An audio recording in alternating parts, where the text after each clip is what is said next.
Heaven Keeps a Prisoner by TobiasWade. I wasn't ready when I died. The first illusion death stole from me was that my body is destined to perceive the universe around me. This is incorrect. The primary function of your senses is to stop yourself from experiencing the universe, whose infinite information would otherwise overwhelm you and madden you. Eyes that once simplified the world into finite wavelengths of color closed for the last time. And then I saw everything. Ears once deaf to cosmic music sung by the birth of stars, the communal heartbeat of the human race, and the haunting pop of each collapsing universe now concealed them no longer. Even the distinction between senses decayed alongside my corporal prison. Starlight was a symphony that bathed me in warmth, and the heat in turn sang with such melodic iridescence that I thralled to its majesty. It's impossible to measure how long I existed in such a state, but by gradual degrees I learned to separate my own thoughts from the medley of existence. The moment I began to comprehend my own internal voice, I became aware of a second voice that was not my own. 478 points. Hey Jason, you closed that pigeon room yet? I told you we don't do them anymore. Hi, excuse me? I said to the unrepentant chaos of the universe.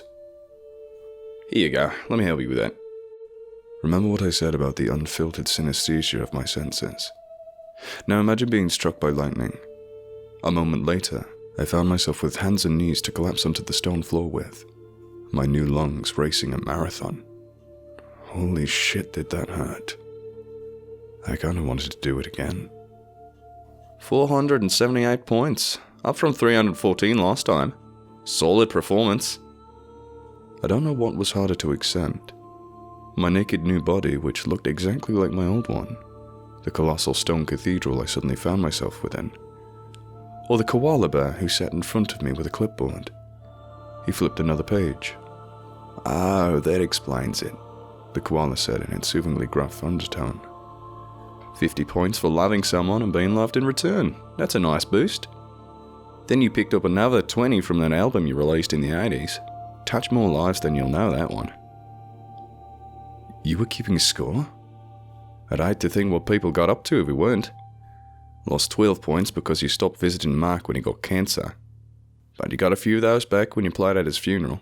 Hey Jason, what's accepting your own imperfections worth? We got new numbers on that yet? It was answered by the incomprehensible shriek of an eagle or a hawk. Shit man, right back at ya, the koala hollered. Have you always been a koala? I asked. Have you always asked stupid questions? You're lucky we don't dock your points for that. Kidding. Sort of. This way now. The koala slid the clipboard under his arm and began a brisk waddle. I hurried to keep pace, doing my best to avoid the absolute zoo which thronged the stone hallway onward.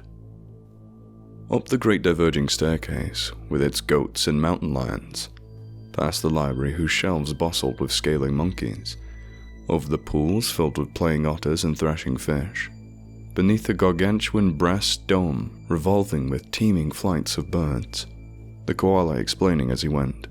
Long story short, if your life brought more good into the world than evil, you're going to end up with more points than you started. Your 478 points can unlock any of the rooms on this floor, except for the psychic and profit, which are both 500. Think of your choice as an investment. Coming back as a human will be expensive, but you also have the greatest capacity to improve your score. The only rule is that you pick something on the right floor for your budget. What would happen if I didn't have any points, or went below 0? I hadn't even been aware koalas could even grin before this moment. Generally, you'll just keep going down. It's hard to get out of the negatives once you've started.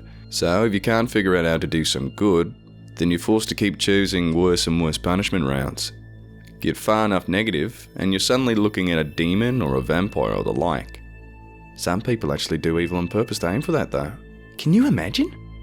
No, I answered honestly. But I'm beginning to. All the animals you see are just spirits taking the new bodies for a test drive. Feel free to look around and... Jason! What is that thing doing up here? Keep the politicians downstairs, please.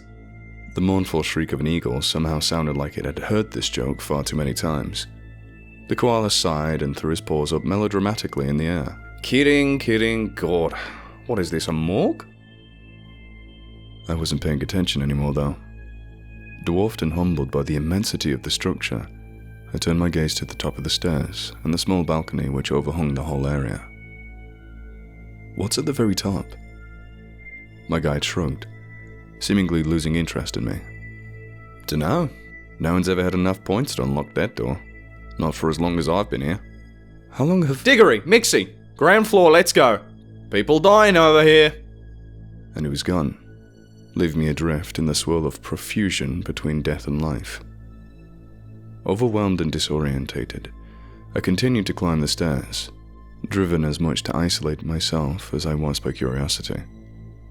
Past 500 points, and the crowd dissipated precariously.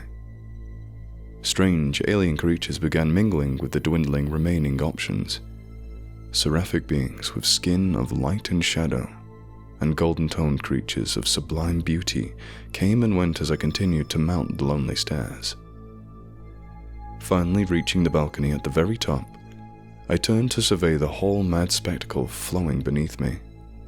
The perspective was disorientating, though I'd only climbed a few flights of stairs. Looking down, it seemed more like a view from an airplane window. All creatures were minuscule in their eager dance. All sounds had faded and combined into a new single, omnipotent hymn. All sounds, that is, except for the rapid bursts of knocking on the door behind me. It wasn't like the other doors. Its metallic composition seemed in perpetual motion, rippling and glistening like a pool of oil. 3 ponderous iron bars were bolted across the frame to prevent it opening outward, each engravement with mystic runes beyond my comprehension. The knocking came again. Rapid, urgent, a prisoner desperately calling for aid without wanting to alert the guards. Hello? Someone in there? A hissing sound sounded like high-pressured steam bursting through its confinement. The bolts in the iron bars were beginning to slide outward. I rushed back to the balcony in search of my guide, but so far below he had merged seamlessly with the throng. Behind me, a clanging sound had made me jump. The first iron bar had dropped off to the ground. Can anyone hear me? But I was utterly alone. I took half a dozen steps backwards towards the stairs, but at the clang of the second iron bar, I indecisively spun back. And why not? What was the worst that could happen now that I was already dead? That sentiment did not endure through the dropping of the third bar. The whole door shimmered like a mirage in the desert. Then, without motion or warning, it was gone. Bile rose in my throat the instant I saw the creature.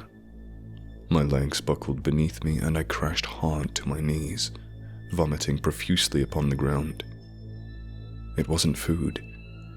Heaving again, my whole body convulsing with the swelling pressure, I released another dark torrent of blood, lumps and degraded flesh, and even what appeared to be entire rotting organs which laboriously wriggled up my throat and out my mouth. I'd almost forgotten my own death for a while, but it immediately became clear that I had not escaped as far as I thought. "Come in," the creature commanded. I was powerless to refuse. Crawling through my own sick, not daring to look up again, I passed through the open door. Seeing it once had been enough. The humanoid being was swollen to the size of a cow, bloated with gas which unevenly malformed its corpulent frame. Open sores covered its body, weeping blood and pus to stream down its nakedness so thickly that it almost seemed like a garment. Gaping mortal wounds punctured its chest and belly in many places, allowing clear sight all the way through its broken and uneven ribs. Somehow worst of all, the unblemished face of a young boy stared out from that mockery of human life. "Are you alone?" More alone than I'd ever been. I nodded, still not looking up. The room itself was minimal in the extreme, A concrete prison cell with no comfort besides a thin bamboo floor mat. Not anymore, it said, with hot, fetid air blowing across my face with each word. Who are you? The final prize. Come, sit with me. Be at ease. My body tensed so sharply that I thought I was about to vomit again. I remained on my knees. Why would anyone want to be... I stopped myself, but the child simply laughed with a sound like wind chimes. No one would, but being at the top doesn't mean the best. It means that I have the greatest capacity to do good or evil. I can create life or end it. Does that sound like a power you'd want to have? I shook my head, finally daring another glance. The creature had leaned forward on its mat, its terribly perfect face mere inches from mine. And the boy sighed and leaned back once more. Me neither, which is why I remain in this place. My influence is too great, and any good or evil I bring into existence is multiplied countless times. If I allow that to happen, then I will die with so many points that I am forced to be reborn within the same cursed form. So you have the power to do anything, but instead you sit here and do nothing?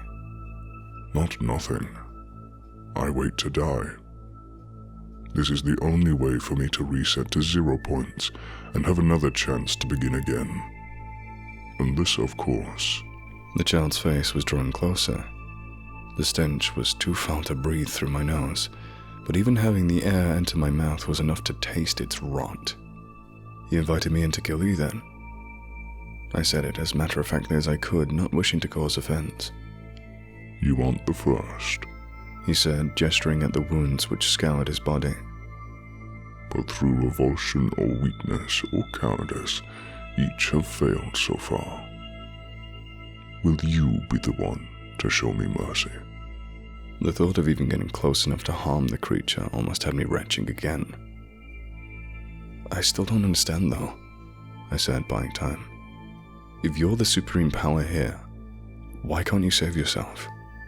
Supreme power? Laughter like wind, so sweet and so sad. Death is the supreme power, and I am his servant like any other. Don't you think I have not tried to take my own life before? The act carries such significance that I simply find myself reborn in the same body. Here, you'll need this. A trembling hand reached out to me. Its obese fingers fused at the joints. I recoiled by reflex, but I felt such pity for the creature that I fought against my instincts to accept the black dagger from his grasp. How do I end you? Through the third eye. Are you sure? Such a dazzling smile from such a loathsome creature. I can't imagine how much he must have suffered, and I would have asked the same in his place. The cool dark metal felt righteous in my hand as I steeled myself for the killing blow. Some nagging doubt lingered in the back of my head, but I was so mesmerized by my disgust and sympathy that I could think of no other cause. Won't you at least close your eyes? His smile widened, unnaturally so for a child's face. I've been looking forward to this moment for as long as I can remember. I'm not going to miss a moment. I worried that any hesitation would steal my resolve. I took the dagger in both hands and plunged it in deep. The eye did not even close as the blade slipped through it. I cut so easily that I felt no resistance until the very hilt was embedded in the boy's face. The smile faltered for the briefest instant before returning, then grimacing again as though fluctuating between agony and ecstasy. The massive body trembled, but I didn't relinquish my grip until its last spasm overbalanced the monstrosity. I scrambled to get out the way as it toppled face first towards me, slamming against the ground and further pounding the dagger with its skull. Crowds parted around me as I returned down the staircase. Claws and talons pointed at me with undisguised fascination. Whispers and murmurs from the multifarious assembly swelled and faded like the ocean waves. I'd like to come back as a cat, I told the koala when I found him again. He was easy enough to locate, standing out in the open, seemingly paralyzed by shock. Cats seem to have things figured out. Jason! Mixie! Anyone! The koala shouted in a hoarse, strained voice from the corner of his mouth, not taking his eyes off me for a moment. What is it? Did I do something wrong? An owl landed nearby, its head cocking from side to side to get a better look at me. Hi, Mixie, the koala said without turning. How many points do you get for killing God? Do you have a number for that somewhere? I swallowed hard, but I couldn't get rid of the dry lump in my throat. You're sure I didn't lose points? He stared dumbly at his clipboard. Considering what he would have done if you hadn't, yeah. Say's act of mercy on here. You're way in the positive, my man. I'm not becoming that thing, am I? Not yet. You came here with 478, so that's what you're going back with. But shit, man. You got so many now that... Unless I can spend them all next life, right? What? Unless I bring so much evil into the world that I break even. That's what you're saying, right? The koala looked helplessly to the owl, who fluffed its wings in something resembling a shrug. Better do human again then.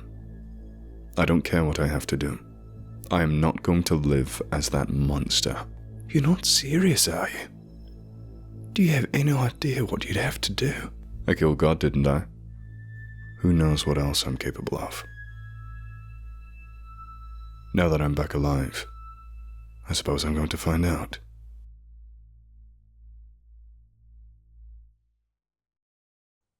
Thanks for watching. Be sure to check out the author in the description. Also, before you go, I'm thinking of starting a series involving strange/scary dreams and nightmares you, the viewers, have had. This idea was suggested by a fan, but unfortunately I can't find the comment to thank you.